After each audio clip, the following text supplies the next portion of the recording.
I declare these proceedings of the 76th Commencement of Utah Valley University to be in session. Please remain standing for the posting of the colors by the UVU Air Force ROTC Color Guard and the National Anthem performed by Claire Golightly from Bountiful, Utah, who is graduating tonight with a Bachelor's of Arts in Music with an emphasis in vocal performance.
Closer. Hush.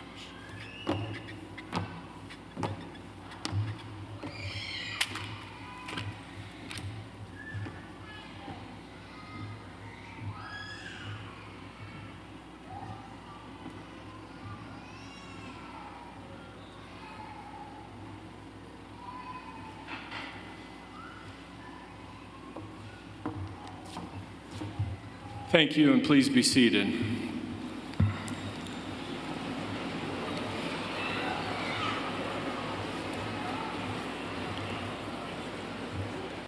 Welcome to Utah Valley University's 76th commencement ceremony. I want to begin by expressing my appreciation for your patience this evening. Unfortunately, the world in which we live invites new and unprecedented security measures here. Thank you for your understanding. Tonight, we pay tribute to 5,054 individuals who combined have earned a total of 5,310 degrees. Thank you.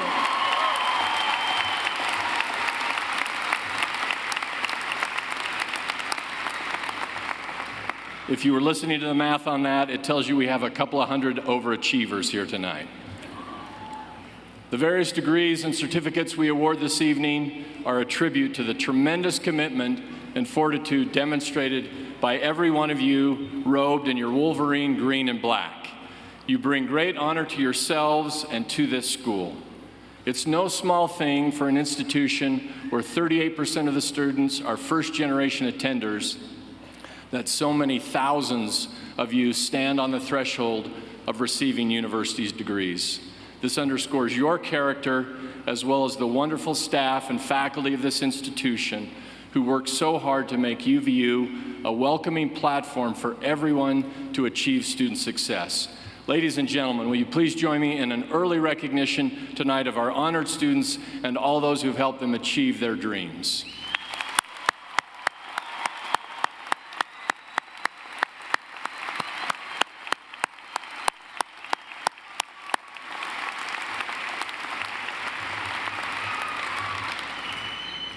We are also greatly honored by the many distinguished guests who join us this evening. Our proceedings will include remarks from Henry B. Eyring, first counselor in the First Presidency of the Church of Jesus Christ of Latter-day Saints, and as will be noted later, a man with a storied commitment to higher education. We welcome him and many members of his family who join us tonight, including Matthew Eyring, who currently serves as chair of UVU's National Presidential Advisory Board. We will confer an honorary doctoral degree on President Eyring, as well as Friends of UVU, Keith Nellison, Jay Brentwood, and Shirley Silversmith, each of whom will be introduced with more detail later in the program. We also welcome them and their families as our special guests. We're also fortunate to have several state legislators with us and are thrilled that former UVU student and adjunct faculty member, Governor Gary Herbert, and his wife are able to participate in our ceremony this evening. Thank you.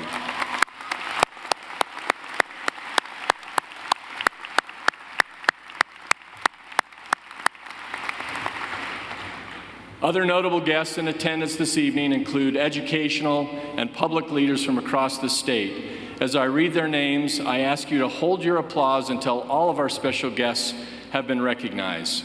With us from the State Board of Regents are Nina Barnes and Stephen Lund.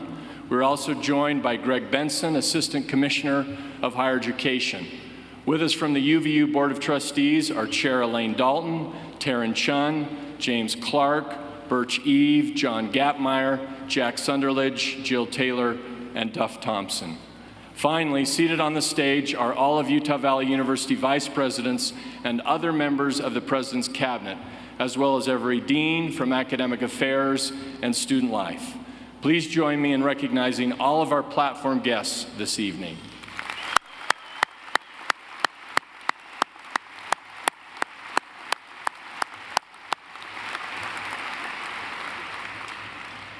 UVU's tremendous faculty is represented on the stand tonight by Faculty Senate President Mark Bracken.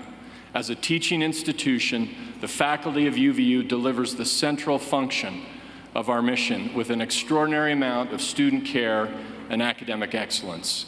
Of course, this vital academic mission could not be achieved without the active and professional support of our outstanding staff, represented on the stand by Shalise Nuttall, President of the Professional Association of Campus Employees. On that note, I would like to ask Mark and Shalise and every UVU faculty and staff member, wherever you may be sitting, to please rise and be recognized at this time. Please.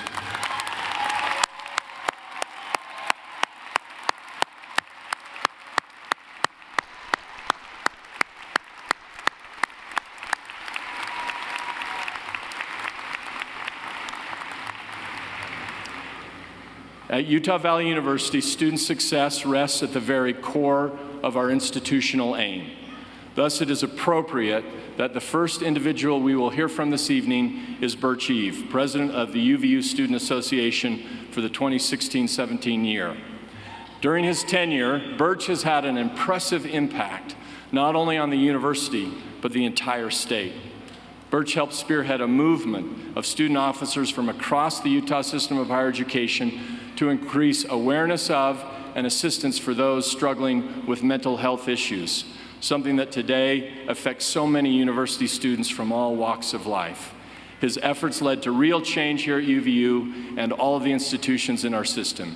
Birch, a native of Louisville, Kentucky, is graduating tonight with a degree in business management. It is my great pleasure to now invite President Eve to share this evening's opening remarks.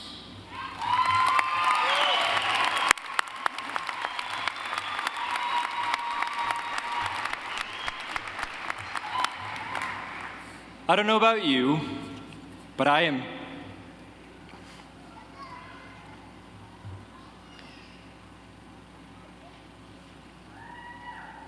so happy that this day is finally here, which is not to say that I've been unhappy in my journey to this day. It has been a great adventure, and as I arrive at the conclusion of this chapter in my life, I find that I'm filled with so many emotions. Life is like that, isn't it? The good, the bad, and sometimes even the ugly. I'm talking about research papers. During the course of my college experience, I've attended 3 different colleges in 2 different states, interrupted my education to spend 2 years learning Spanish in Argentina, and met and married a wonderful girl. It has been my privilege to have served as student body president here at UVU over this past year. All of these things have added greatly to my happiness. John Lennon once said that when he was little, his mother always told him that the most important thing in life was being happy. When he went to school, his teacher asked him what he wanted to be when he grew up.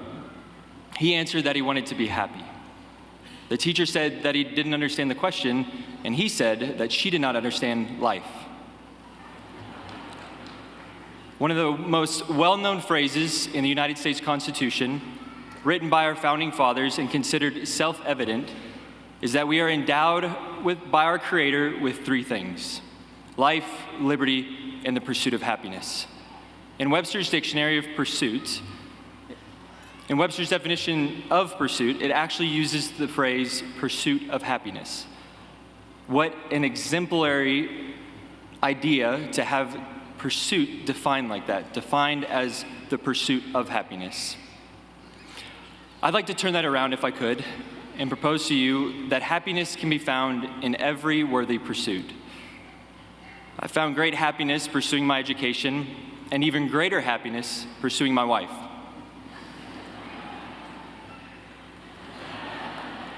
If the pursuit of our happiness is our aim, then is it possible that happiness can be found in the very thing that we pursue, and even in the pursuit itself? In my opinion, this is the very purpose of life. May I encourage you to pursue happiness by carefully choosing the pursuits that are worthy of your time, your effort, and your talents. I hope along the way you will also pursue empathy and understanding, and that those characteristics will refine you and deepen your compassion towards your fellow man. Abraham Lincoln began his second inaugural address by saying, "With malice towards none, with charity for all." What an exemplary lifetime pursuit. As we look back at life, I think we find that our degree of our happiness is directly related to the pursuits we chose, the pursuits to which we gave our time, effort, and talents. Identify those pursuits that interest you, that challenge you, stretch you, pursuits that even make your heart beat a little bit faster. Then earnestly chase those as if your life depended on it, as if your happiness depended on them, because it literally does. The poet Khalil Gibran wrote the following: "Happiness is a myth we seek. If manifested, surely irks, like river speeding to the plain, on its arrival slows and murks. For man is happy only in his aspiration to the heights. When he attains his goal, he cools and longs for other distant flights. Happiness is a journey. Don't make it your goal, make it your pursuit of a lifetime. I would like to express my thanks, as well as words possibly can, to the administration, faculty, and staff here at UVU, to my mentors, but especially to you, the students of this great university. To those of you I met and talked with, to those of you who shared your stories, your concerns, your ups and downs, yourselves and your friendships. And to those of you I never met, I would like you to know that in a very real way, you were always on my mind.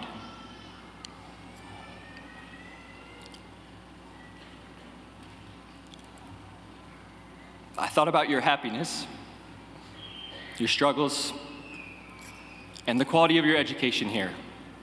I carried you with me this year, and you mattered to me. My experience with all of you has fundamentally changed who I am and how I view the world around me. You have shown me another way, have given me a new perspective, and have deepened and enriched my college experience.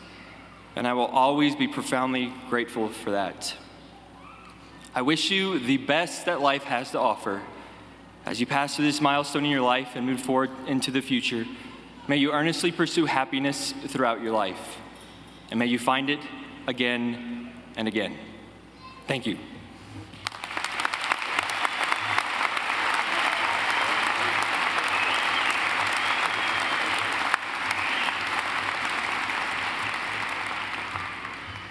Thank you, Birch. And just for quoting Lincoln's second inaugural, I'm officially adjusting your GPA to 4.0. So. I will now introduce a few more of our exemplary students. Seated on the front row tonight are UVU's valedictorians for 2017.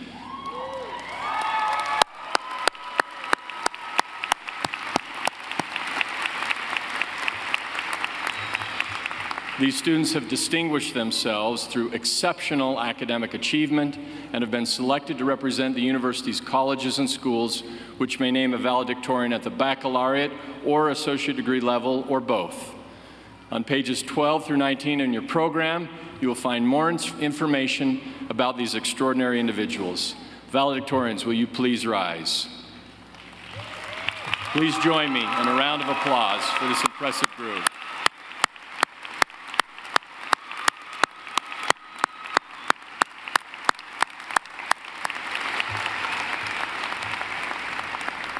Thank you. You may be seated. Tonight, the graduating class of 2017 becomes the newest generation of UVU alumni. With that in mind, we will now hear from John Meyer, President of the UVU Alumni Association and member of the UVU Board of Trustees.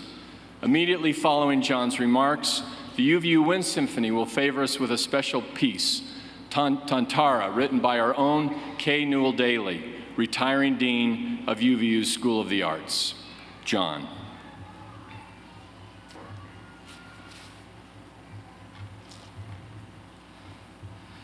Thank you, President, for your introduction. Class of 2017, on behalf of Utah Valley University Alumni Association, I want to wish you congratulations on your graduation. You should be so proud of this tremendous accomplishment. Over the course of your life, you will meet individuals who seem to speak with profound truths. Their words will echo strongly throughout your various experiences and will at times cause you to pause in reflection. In my time here at Utah Valley University, an incredible professor uttered such a truth, saying the following: "A degree does not make a person great. It's the person who makes the degree great." That sentiment is, in fact, what we celebrate here today.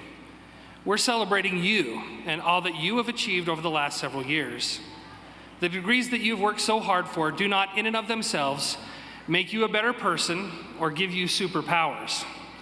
Although some of our graduates, our EMTs, our first responders, firefighters, and police officers, probably come close on the superpowers.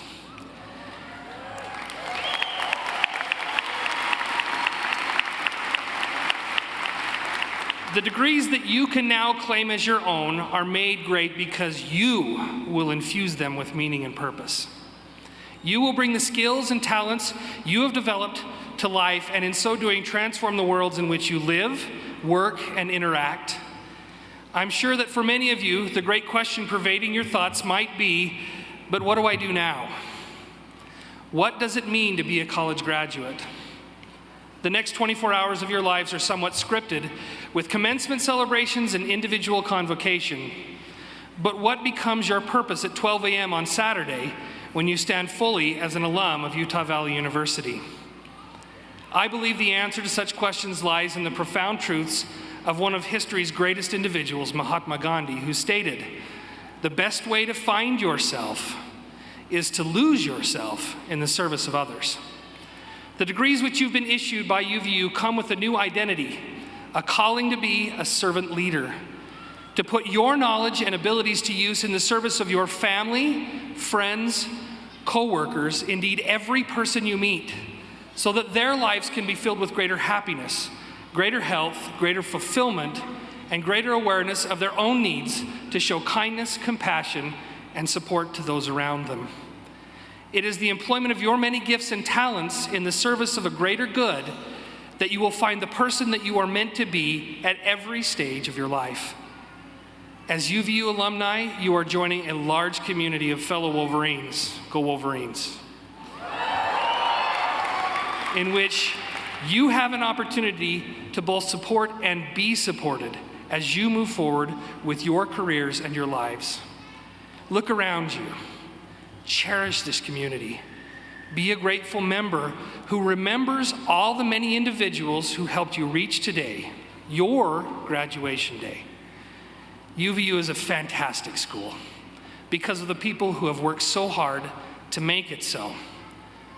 Participating in this tradition by continuing to support UVU by living out the call to be of service to the world, a call that is truly the hallmark of a UVU education. If you'll indulge me one more time in sharing a truth passed by one of history's more politically intriguing giants, I would like to leave you with this final thought from Robert Ingersoll, who voiced the following: "We rise by lifting others." The greatest heights you will achieve in your lives will come by giving aid, physical, emotional, financial, intellectual, spiritual aid, to those who cross your path in every facet of your life. I know that Wolverines rise higher than others because we lift others with our whole hearts and the entirety of our spirits. Today, as the newest class of Wolverine alumni, I challenge you to be servant leaders dedicated to service in all that you do. Now, it's my pleasure to officially welcome you as the newest members of the Utah Valley University Alumni Association. Will all of our graduating class please stand?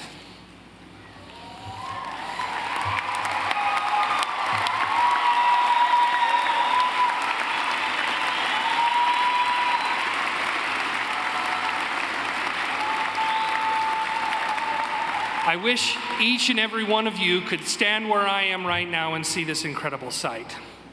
Now, in the Alumni House here on campus, we have a scroll that highlights our alumni pledge, which I'm now going to read. Wherefore, as the duly appointed president of the Utah Valley University Alumni Association, I charge you, the graduating class of 2017, to uphold the values celebrated in the mission of this institution from which you have received your higher education. Therefore, I charge you to go forth from this university as people of integrity, as lifelong learners and leaders, and as stewards of our globally interdependent community. Having prepared you to accept these responsibilities, I invite you to signify your willingness to uphold these values by each announcing "I will" to our assembly in response to the following question. Now, I'm going to say right now, I really would love an enthusiastic "I will" when I ask this question, please, because we'll have to do it again if you don't. Graduates, will you accept these responsibilities? That was incredible. Therefore, on this 4th day of May 2017, I invoke my authority as president of the Utah Valley University Alumni Association and officially declare that you are all alumni of UVU and will join with those who have preceded you, together with hundreds of thousands of others. You will always be Wolverines, and you will always have a home here. Thank you. You can be seated.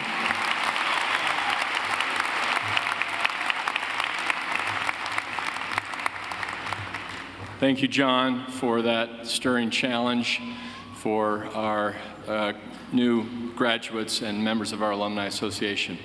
Thank you as well to the Wind Symphony, who will now perform for us Tantara by Newell Daly.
That was truly beautiful music, and I need to ask Newell Daly if he will stand for just a second.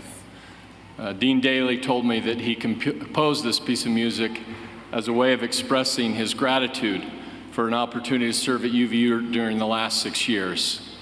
Now, if the world were truly just, we should have commissioned a symphonic number for Dean Daly, who 6 years ago came out of retirement to lend his steady hand to UVU's fledgling School of the Arts.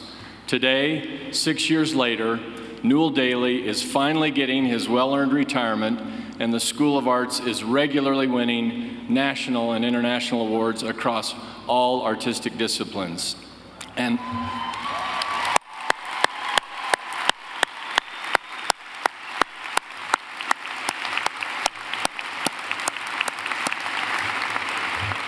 And this year, we broke the ground for a spectacular new Performing Arts Center, something that was only made possible by Dean Daly's exceptional leadership and prowess in generating community support. Please join me one more time in thanking this man for a lifetime of service to the arts and an unforgettable era of progress at Utah Valley University.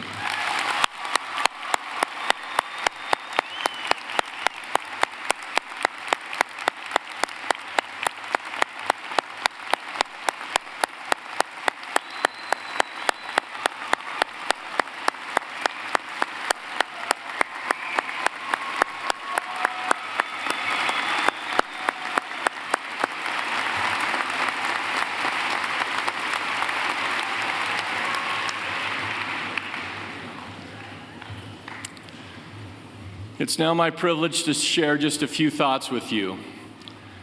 There are very few sights in this life, and just a few, that no matter how often you see them, they only grow in their power to move you. Unquestionably, this is one of those sights for me. Although this is now my 8th commencement ceremony at UVU, I look out over this enormous sea of happy, promising graduates and find it even more stunning than the first. Thank you. Thank you for being here and what you did to get here. Now, if I were really wise, I would simply follow some outstanding advice I got for that very first commencement address of mine. Early in the preparation process, I hit something of a blank spot. I simply couldn't think of anything that seemed worthwhile to say on such an auspicious occasion. Working from home, I turned in exasperation to my then 7-year-old daughter, Gracie, and said, "What should I say to the students at graduation?" Without missing a beat, she looked up and said, "Tell them, congrats, bada bing, bada boom, have a great summer."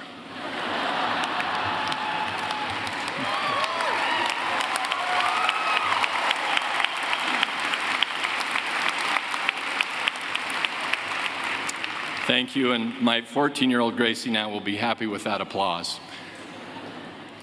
Well, listen, I resisted such sage counsel then, and I'm afraid I'm going to resist it tonight. My apologies for the grief this decision surely inspires. Tonight, in a way quite different from any other graduation remarks I've made, I want to speak, albeit very briefly, about a thing, a gleaming new object on campus. Now, to be clear, in doing so, I hope not to add fuel to the fires of a shallow materialism that I think too readily infects our age. My aim is just the opposite, actually. For the design purpose of this object is to inspire in all of us the necessary virtues to live a life filled with constant learning, especially a learning that gives hope for all humanity to flourish into the future. Last November, UVU unveiled the Roots of Knowledge stained glass exhibit. Doing so served as both the culminating moment of our 75th anniversary and a signaling of UVU's dynamic new future. The windows, designed by Tom Holdman, Cameron Oscarson, and an array of talented artists from Holdman Studios in Lehi, Utah, trace the history of human knowledge through over 60,000 individual pieces of glass, populating 80 different panels that stretch 10 to 30 feet high and nearly 200 feet wide.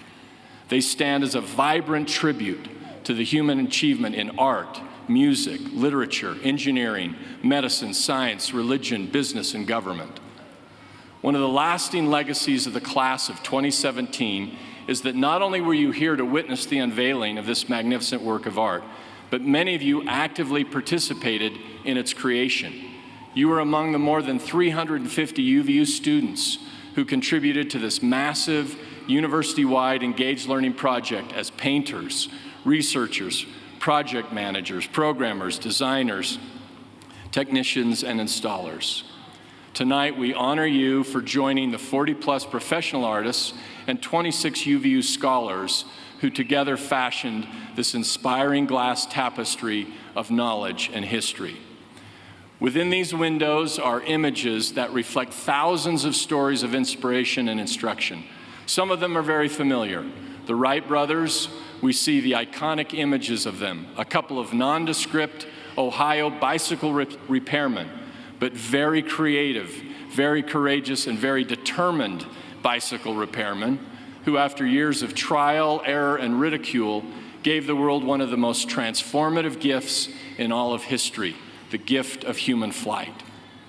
Helen Keller and Anne Sullivan make an appearance, reminding us that caring and creative educators can achieve miracles with virtually anyone, including those struggling with different disabilities.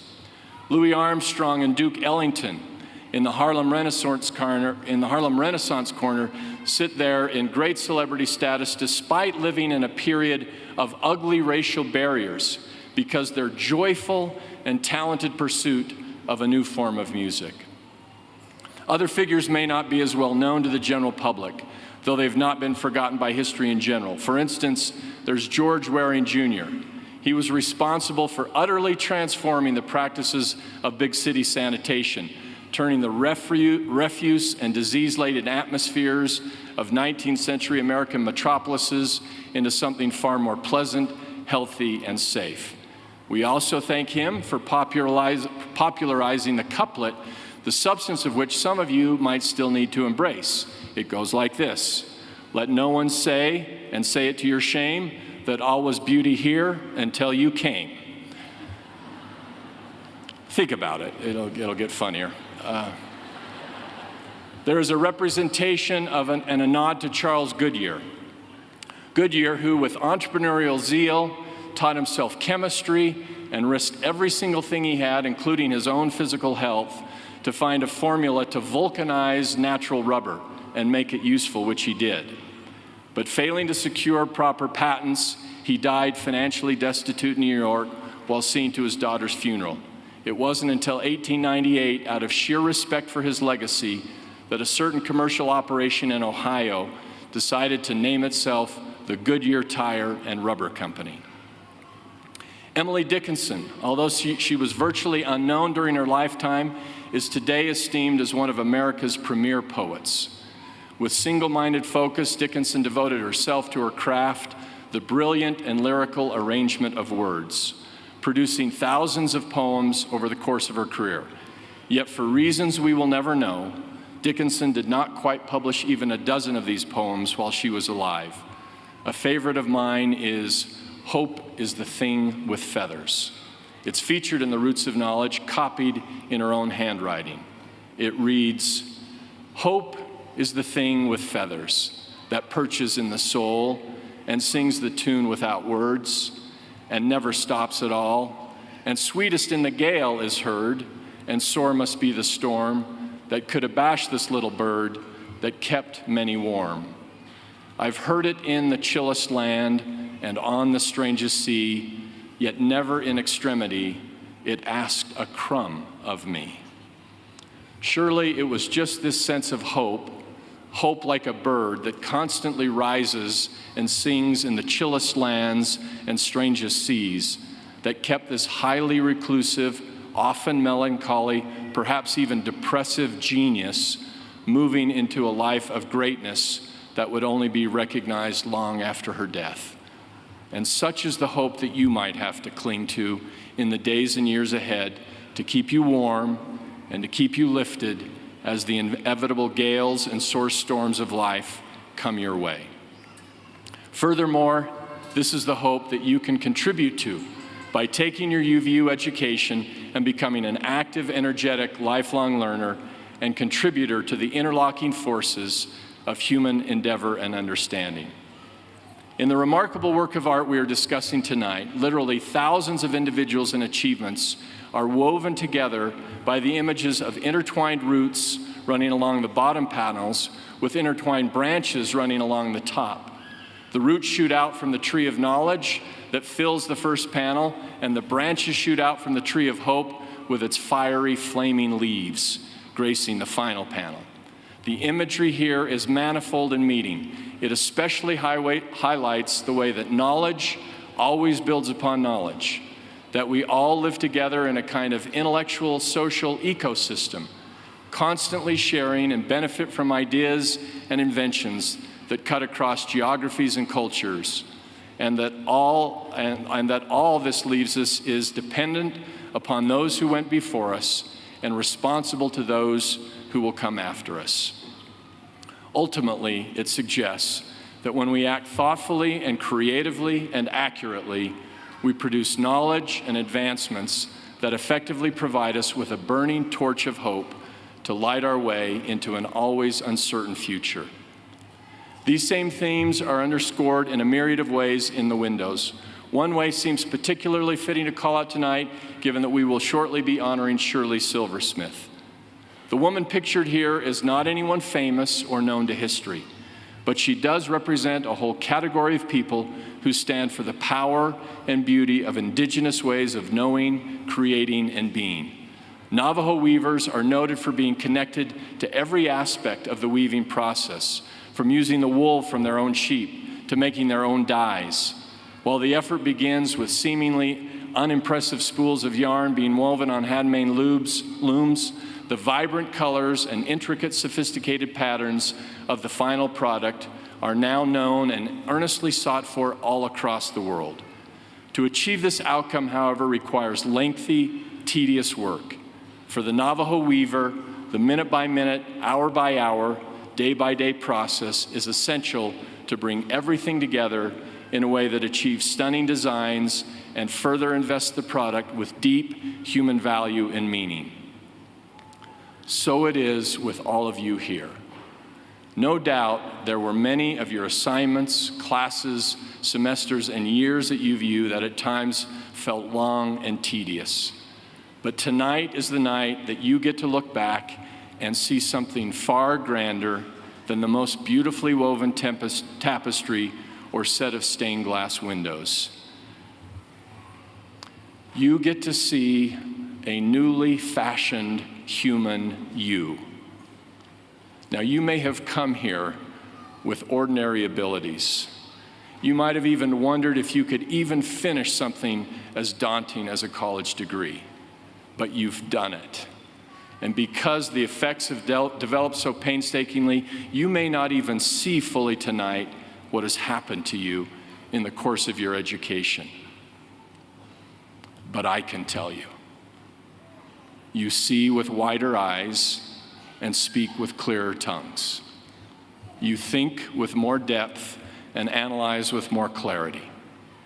You hear with more sensitive ears and walk with a more confident step. You have developed into a most impressive individual, and that's a good thing for you. But it's an even greater thing for the rest of us.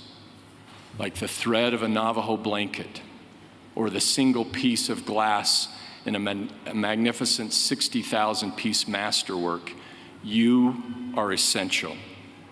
Whether you go on to national and international fame in education, business, government, the arts, athletics, as I have previously predicted that you will, or whether you stay right here in Utah Valley University, in our valley, raising a family, teaching school, fixing cars, running a manufacturing line, you are critically needed.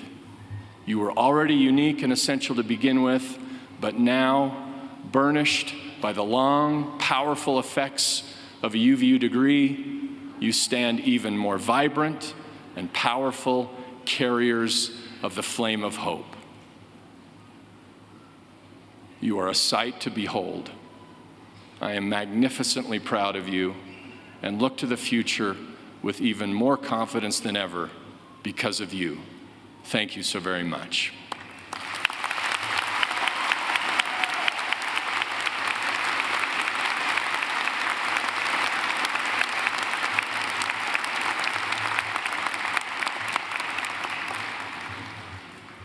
It's a signal honor for me now to introduce our featured speaker for tonight's ceremony.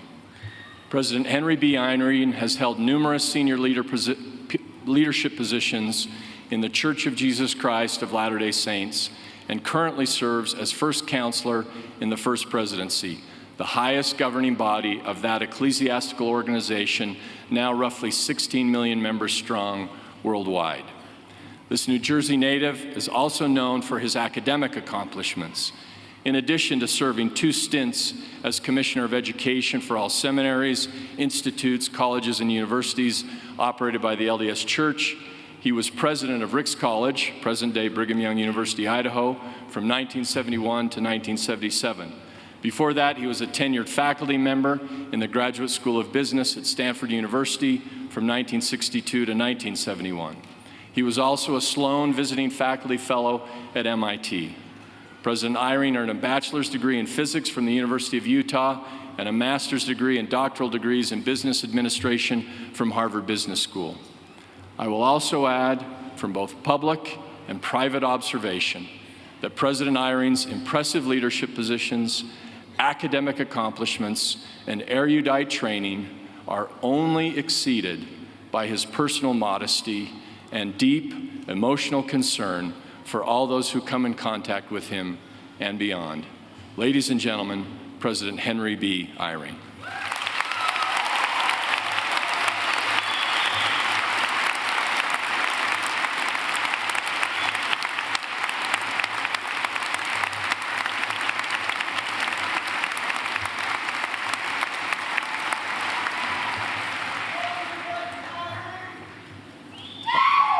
I am grateful to participate in this ceremony to honor those receiving degrees today. However, my part as a speaker in this program is made somewhat difficult because of the kind choice the university made to confer a degree on me, albeit honorary, in the same ceremony. You can see my problem. Since I must try both to accept with gratitude and to motivate you with enthusiasm, generally the speaker is expected to urge the graduates onward to great accomplishment in a satisfying life. But that is a future that neither the graduates nor the speaker can see clearly. More than that, the lessons the speaker thinks were learned through his or her long life may not apply to today's graduates in the unseen future before them. So I will take the only safe route I can see today. I will point out what you have already learned in your education at this university. If I do it well, that will give you encouragement and the advice enough. And I will then have discharged my speaker's obligation so long as I keep it short. First, your experiences here have changed you and the way you see yourself. You have done hard things, more difficult than you thought you could do. Time after time, you have found that with sustained effort, you have surprised yourself with new power to do good things. You have discovered that you have gifts you didn't know you had. Second, you have changed in the way you see other people. You have discovered that your increased power to do hard things comes largely through the influence of others. You came to appreciate the unselfishness of the people around you. You began to see people more as allies than as competitors. I imagine those changes came to you in the same way they did for me. Like yours, my change in perspective began in classes in which I felt completely overwhelmed. My father, himself a scientist, urged me to study physics and mathematics as an undergraduate. He said that he saw great changes coming in technology that would reshape the world that I would live in. And so I, like you, found myself trying to do hard things, things that seemed to me far beyond my abilities. But my father and my teachers gave me the same hard advice. Hal, you'll never amount to anything until you learn to work until your ears ring. Incidentally, as I grow older, my ears ring whether I work hard or not. So the advice no longer helps. It took years and many universities for change to come in the way I saw myself. I discovered what you have learned in this university. Steady effort will help you to discover gifts you did not know were in you. Your capacity to make that sustained effort has come primarily through the help of others. You have had teachers here, as I had in more than one university, who believed in your ability to do things beyond what seemed to you to be reasonable. You may remember, as I do, a teacher who saw promise in your imperfect efforts. For me, that moment was when I turned in an examination paper to a distinguished, a world-famous economist. One of the essay questions was to describe what is called the multiplier effect in an economy. Now, many of you may know what the multiplier effect is, but I didn't. I used the little physics I knew to create an answer to the question. Rather than giving me a failing grade, which my inventive answer deserved, the professor called me to his office. I will carry with me forever the feeling of growing courage that came from his response. He said that he saw great promise in my creative and terribly wrong answer. He gave the paper the highest grade. But more important than the grade he gave was the way he changed how I saw my own potential to do things. I also saw in him a person who cared more about me than about economics, a discipline that he dearly loved. In your life in this university, you have found the courage to keep working until your ears ring because of the confidence others have had in you. You may even have had the experience I had with my father, who was my constant tutor. He was himself a greatly honored scientist.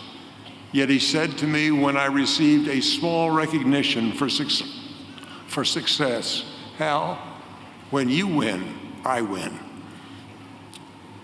This university is blessed with such people. They feel achievement in the accomplishment of their students and colleagues that they have helped. And because of their influence, you have been changed in your growing confidence that with steady effort, you can do harder and better things than you thought possible. I see in this university what my father was trying to teach me after I had been a student and a teacher in 4 universities, some of them renowned for their accomplished graduates. I was visiting with him in his home. In a kindly voice, I thought he was going to praise me for my great accomplishments. He said, Hal, you have a problem. You think education is where you have been. Education is what you can do. This university has in its very DNA the capacity to help people do things they thought were above and beyond their abilities. It began many years ago as a vocational school where people were given confidence to do things that seemed too hard for them. Just a few days ago, I spoke with a man who graduated from that technical school. He studied automotive bodywork. He has built businesses and served as a leader in efforts to bless people across many nations.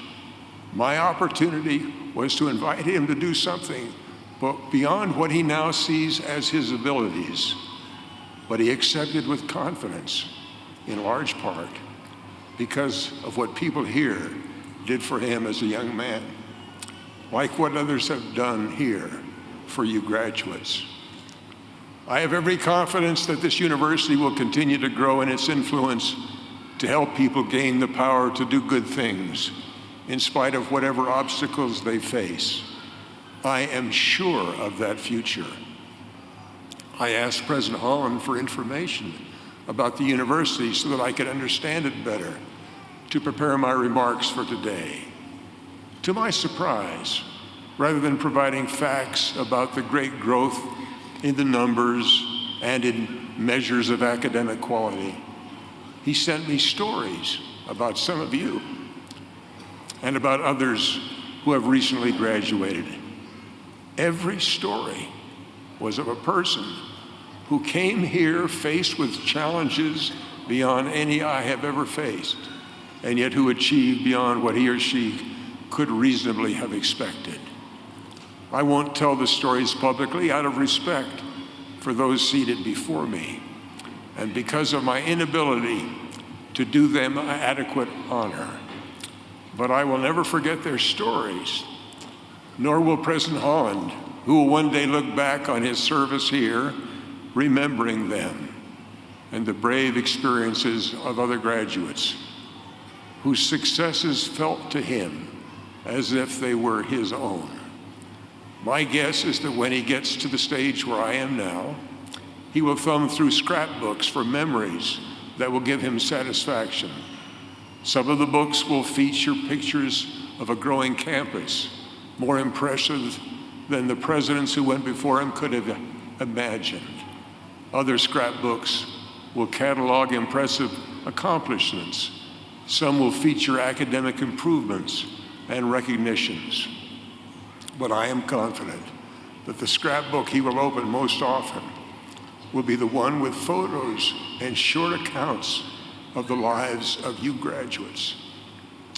Oh, the favorite scrapbook will also have pictures of him and his family, but only because he found his joy with them as he did with you, in seeing each become better than he or she imagined they could.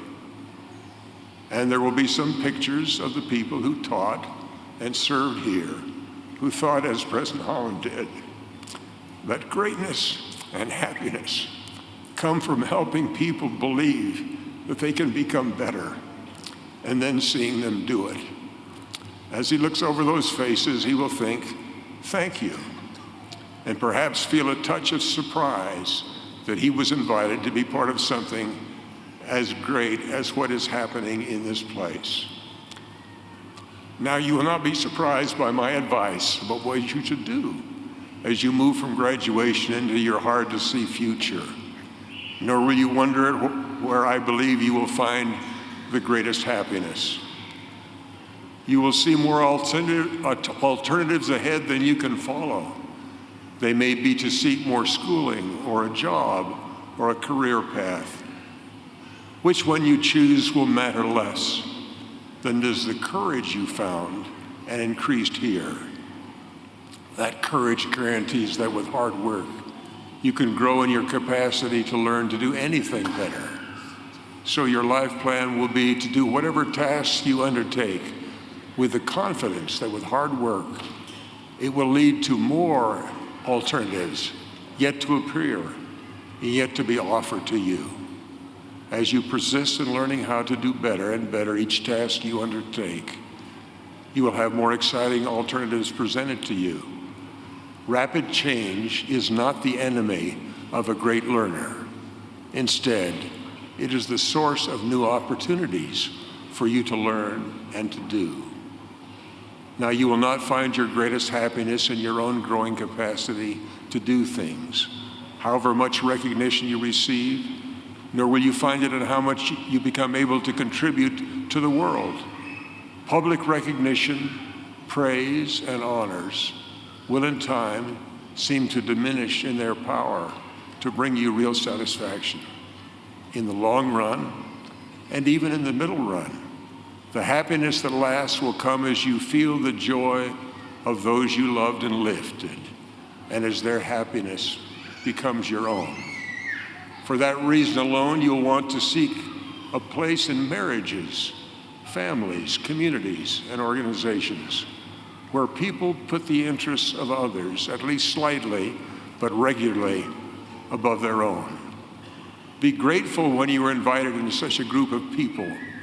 It is a rare and precious opportunity. You would be wise to say thank you whenever you are invited into such a setting, even for a moment. This university commencement is such a place and time, and so I am honored to have been invited for just an evening.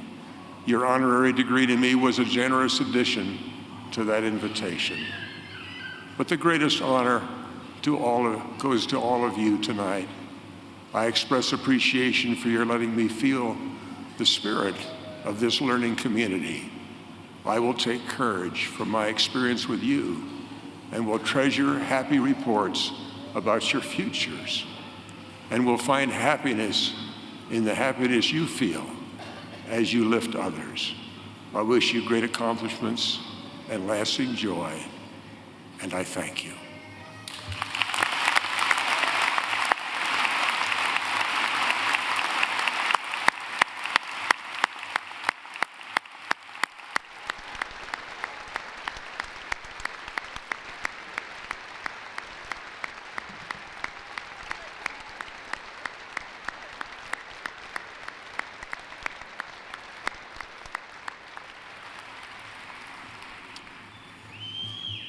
Thank you, President Irene, for such thoughtful words of insight and inspiration for this graduating class and for our entire university community.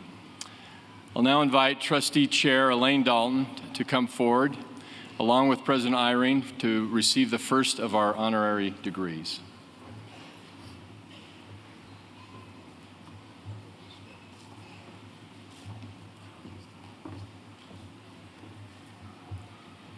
Whereas President Henry B. Eyring's academic endeavors have led him to earn a bachelor's degree in physics from the University of Utah, a master's degree of business administration and doctorate of business administration from Harvard University, and whereas his teaching and leadership skills resulted in the tenured faculty position at the Graduate School of Business at Stanford University before he led the present BYU Idaho as its president, directly shaping and influencing a generation of students.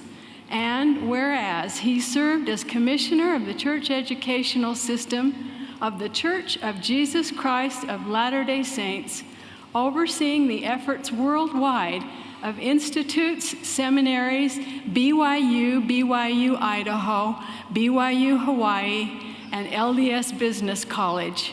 And whereas he has been a strong champion of higher education in general and the increased opportunities education can bring to individuals, families, and communities all around the world.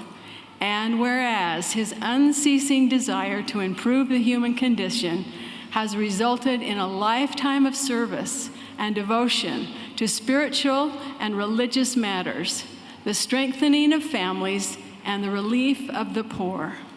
Therefore, be it resolved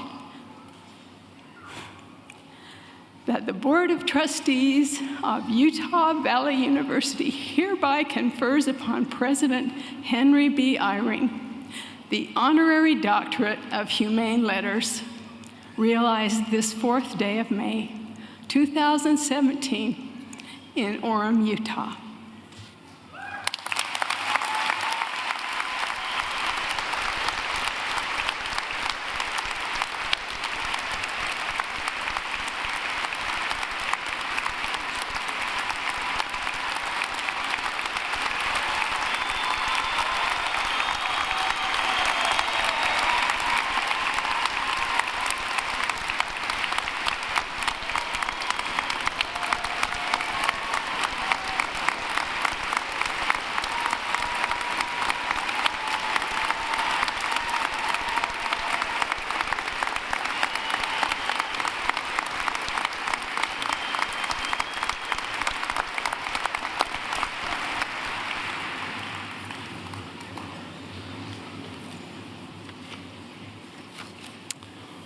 President Irene, thank you again for your exemplary service and for such an effort to be with us with all of the demands that you have to share your insights with our graduating class. In place of Trustee Karen Acerson, I now invite First Vice Chair Trustee Duff Thompson to assist in awarding Keith Nellison an Honorary Doctorate of Business. Keith, will you and Trustee Thompson please come forward?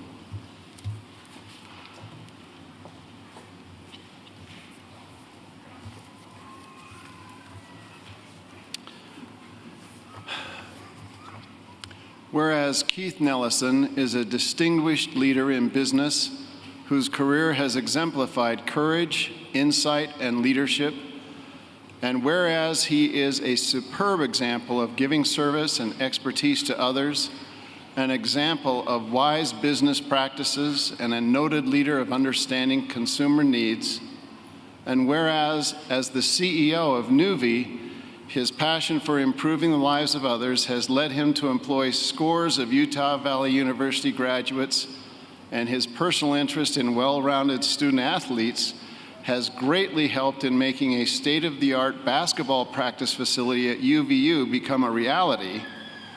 And whereas he is the chairman of the UVU Autism Resource Council, and as such has greatly expanded resources and support for families and individuals in dealing with the challenges presented by autism, and whereas in tribute to the strength his family has demonstrated in facing the challenges and opportunities autism presents, he generously donated significant resources so that UVU could establish the Melissa Nellison Center for Autism in the Cole Nellison building, the ribbon cutting for which was held yesterday on May 3rd, 2017. And whereas he has been a friend and advocate of higher education of Utah Valley University, of students undertaking careers, and has partnered in so many ways to support university endeavors that benefit students and the community, therefore be it resolved that the Board of Trustees of Utah Valley University hereby confers upon Keith Nellison the Honorary Doctorate of Business, realized this 4th day of May, 2017 in Orem, Utah.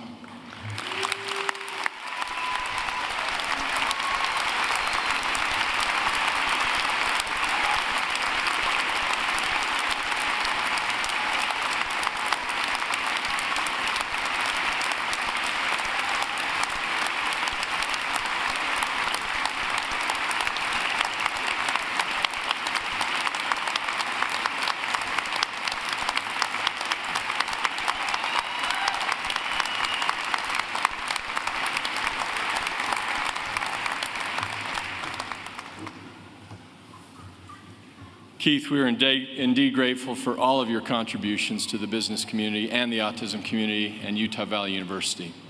Thank you for being such a great example and a friend to this institution. I now invite Trustee Jack Sunderledge to assist in awarding Shirley Silversmith with an Honorary Doctorate of Public Service. Shirley, please come forward as we present your honorary degree. Excuse me, Jill Taylor is, no, you are, okay, good.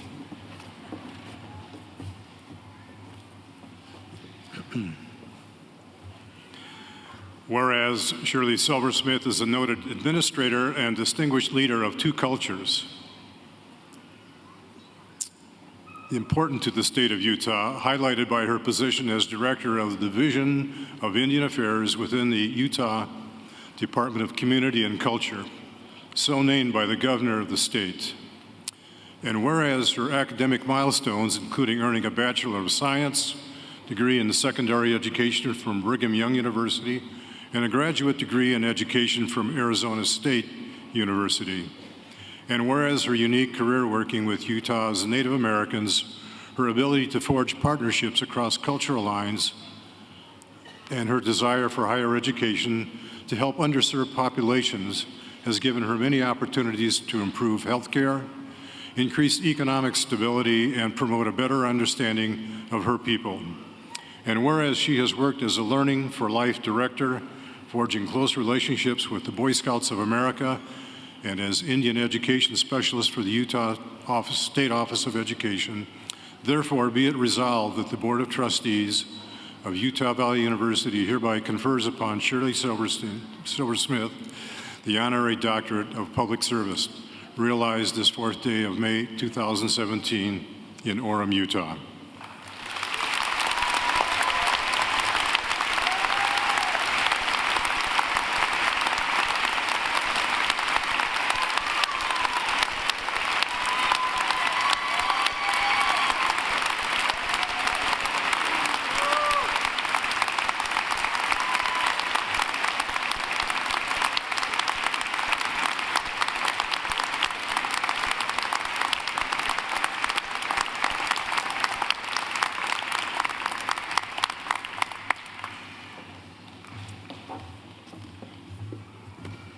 I suppose this is an appropriate moment to explain that in honor of Shirley and the critical work that she stands for, I elected tonight not to wear the university's traditional presidential medallion.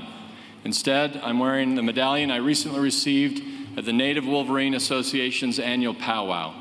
It was beaded for me by one of UVU's own Native students, Sean Snyder. Sean is a Navajo and Southern Ute from Iowa City, Iowa, majoring in art and visual communications. He explained to me in full ancestral custom he learned the beading skill from his aunt and designed the piece with the Native Wolverine Association's logo, along with colors that reflect the 4 sacred directions of his tradition, as well as lots of green for Wolverine pride.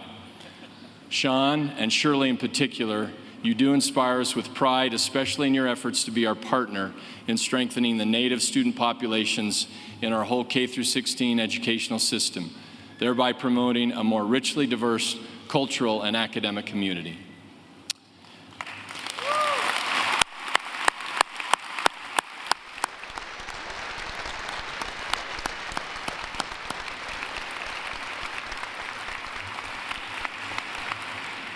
In place of Trustee Thompson, now I invite Trustee Jill Taylor to assist in awarding J. Brent Wood an Honorary Doctorate of Education. Brent, will you please come forward while Trustee Taylor presents your honorary degree?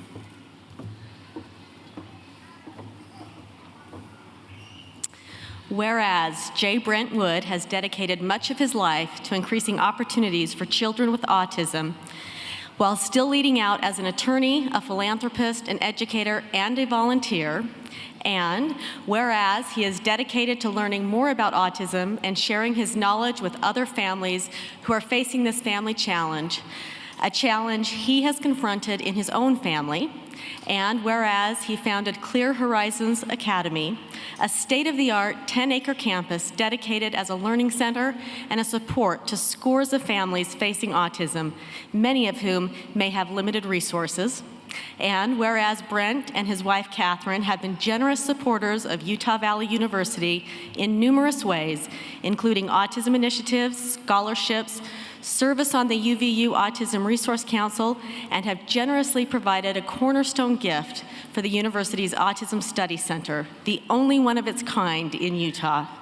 Therefore, be it resolved that the Board of Trustees of Utah Valley University hereby confers upon J. Brent Wood the Honorary Doctorate of Education, realized this 4th day of May, 2017 in Orem, Utah.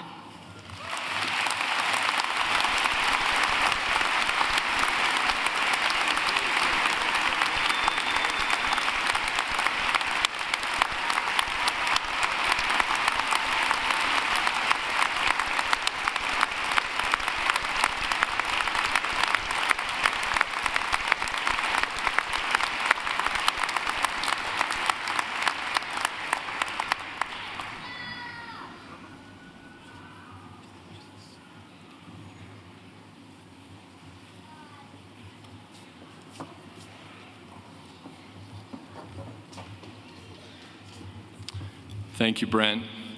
I just have to note that yesterday was one of the most memorable days so far in my time here at UVU. We were overwhelmed with the community support, statewide interest, and emotional response of virtually every attendee as we cut the ribbon on the Cole Nelson building, which will serve as the gleaming new home for the Melissa Nelson Center for Autism. As noted, it's the only center of its kind in the state, a state which currently wrestles with the highest rates of autism in the country. This simply would not have happened without the resources, vision, and leadership of Keith Nellison and Brent Wood. They have done this and so much more to address one of our most pressing civic issues.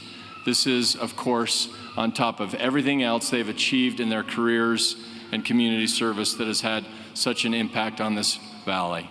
Brent and Keith, on behalf of the institution and the valley at large, thank you for everything you both have done.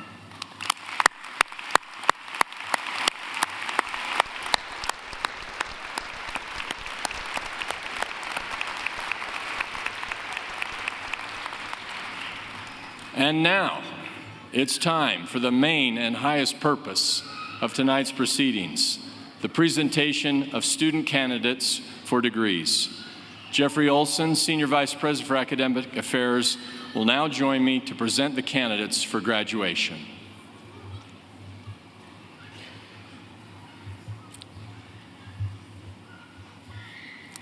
I invite the candidates for Master of Business Administration, Master of Education, and Master of Science in Nursing degrees to please rise.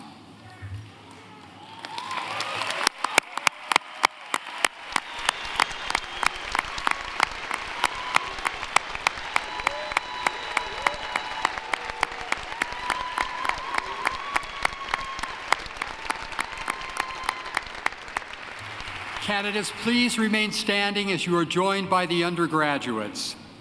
Candidates for Bachelor of Arts, Bachelor of Fine Arts, Bachelor of Music, Bachelor of Science, and Bachelor of Social Work, would you please rise?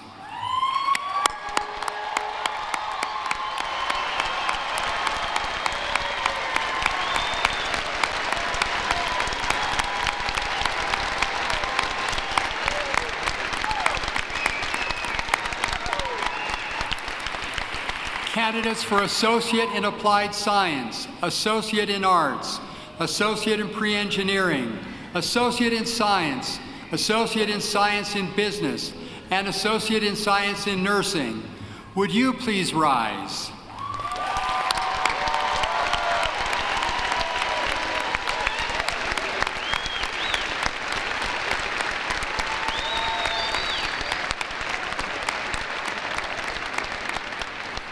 Would all other candidates for diplomas, certificates of proficiency, and certificates of completion please stand?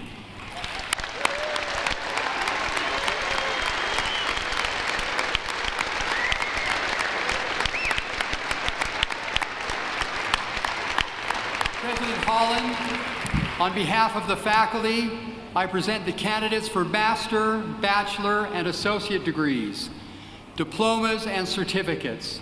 These candidates have completed all requirements for their respective degrees, diplomas, and certificates, and the faculty has approved their candidacy pursuant to the final completion of all of their requirements.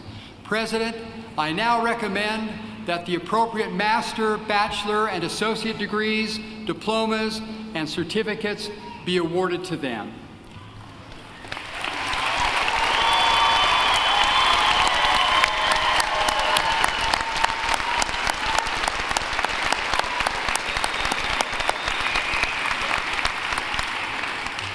Candidates, you have fulfilled all requirements for the appropriate master, bachelor, and associate degrees, diplomas, and certificates, and have been recommended by the faculty for graduation.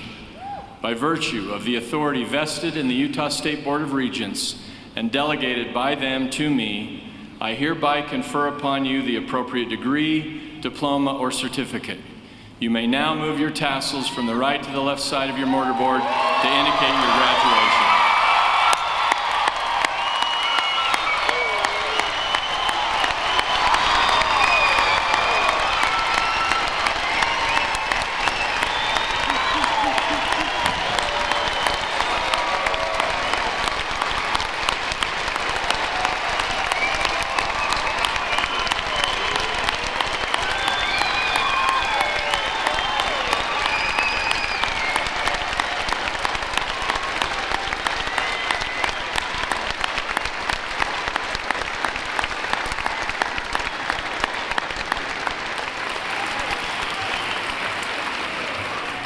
While you graduates are still standing, I think this would be a marvelous opportunity for you to acknowledge your families, friends, and faculty with a round of applause for all of their support and encouragement.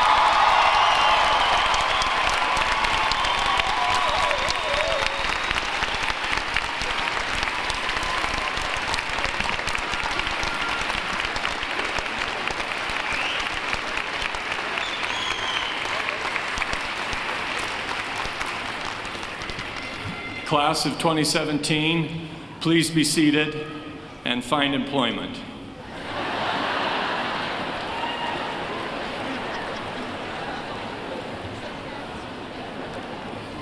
Again, congratulations on a job well done and honors rightly deserved. We hope this night will always serve as a source of inspiration and direction on your way to the bright futures and remarkable contributions that are now well within your grasp. To all of our guests this evening, I want to again express my thanks to you for gathering for this important celebration. As we close, may I ask all of the audience to remain seated as our platform guests exit the stage and begin the recessional. We then invite the graduates to join the recessional and ask the rest of the audience to please remain seated until all the graduates have left the arena floor. Thank you again for sharing this most wonderful moment with us. Good night.